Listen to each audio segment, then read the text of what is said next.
just served 25 years in the Navy. I left in March this year. My last job was in the Ministry of Defence. I've really enjoyed my time in the Navy, and I've particularly liked the opportunities that it's given me with professional development and my qualifications.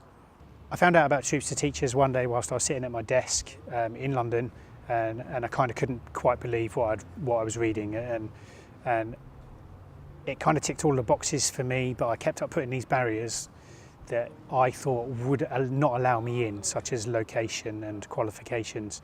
And I made some more inquiries to the Troops to Teachers team, and I very quickly found out through their help and support that I was eligible.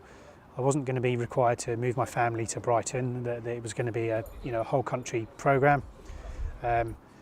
So as my sort of TX date came closer and closer, it was pretty obvious that this was going to be the thing that I was going to devote my, pretty much all of my attention to.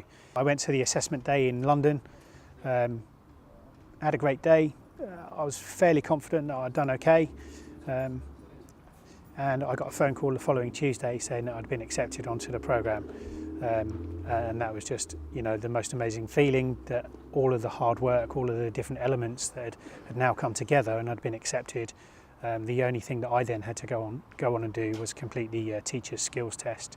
The day for the school assessment came around, and it was a whole series of events that day, but probably the most nerve-wracking of all was being interviewed by the school council. So for the very first time I was in front of 5 or 6 children asking me all manner of questions, from sort of explain convection in a scientific term to if you were a dessert, what would you be? So it was just amazing experience.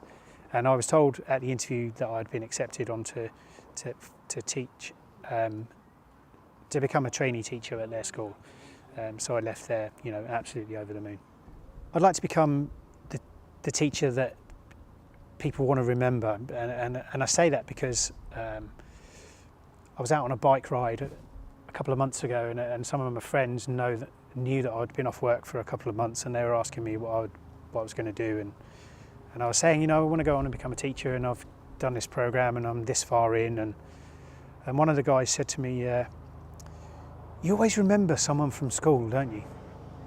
And I immediately said, yeah, you do. And it was at that moment I realised that I want to be the one that is remembered at school.